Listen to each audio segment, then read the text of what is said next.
I witness news. కూటమి పాలనలో పల్లెల స్వరూపమే మారిపోయిందని పలాస ఎమ్మెల్యే గౌతు శిరీష ఆనందం వ్యక్తం చేశారు. శాసనసభలో గురువారం ఆమె మాట్లాడారు. గత ప్రభుత్వ పాలనలో పల్లెల్లో అభివృద్ధి పూర్తిగా కుంటిపడిందని విమర్శించారు. కూటమి అధికారంలోకి వచ్చాక ఈ 20 నెలల్లో ఎనలేని అభివృద్ధి జరిగిందన్నారు. ముఖ్యంగా గ్రామీణ ఉపాధి హామీ పథకంతో పల్లెల స్వరూపమే మారిపోయిందని చెప్పారు.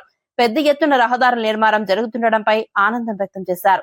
అయితే ఉపాధి హామీ బిల్లుల చెల్లింపులు జరుగుతున్న జాప్యాన్ని నియంత్రించాలని ప్రభుత్వానికి విజ్ఞప్తి చేశారు. ధన్యవాదాలు అధ్యక్ష.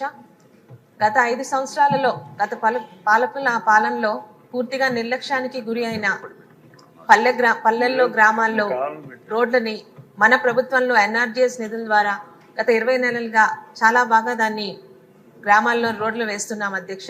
అయితే 2024 నవంబర్ డిసెంబర్లో మొదలని ఎన్ఆర్జీఎస్ రోడ్ల ద్వారా ఈరోజు ఎన్నో గ్రామాల్లోని కలకల్లాడుతున్నాయి అధ్యక్ష. ముఖ్యంగా పండగలకి గ్రామాలకు వచ్చిన ఎంతో మంది ప్రజలు కూటమి ప్రభుత్వంలోని ఈ గ్రామాలు అభివృద్ధిని చాలా స్పష్టంగా చూస్తున్నారు అధ్యక్ష. అయితే ఈ ఎన్ఆర్జీఎస్ నిధుల బిల్లుల చెల్లింపుల్లో మొదట చాలా ఫాస్ట్గా ఉన్నాయి, ఇప్పుడు కాస్త జాప్యం జరుగుతుంది అధ్యక్ష. ఎంతో మంది, ఎందుకంటే రేపు ఉదయం భవిష్యత్తులో కూడా పల్లెల్లో అభివృద్ధి జరగాలంటే ఎన్ఆర్జీఎస్ నిధుల మీద ఆధారపడి ఉన్న అధ్యక్ష.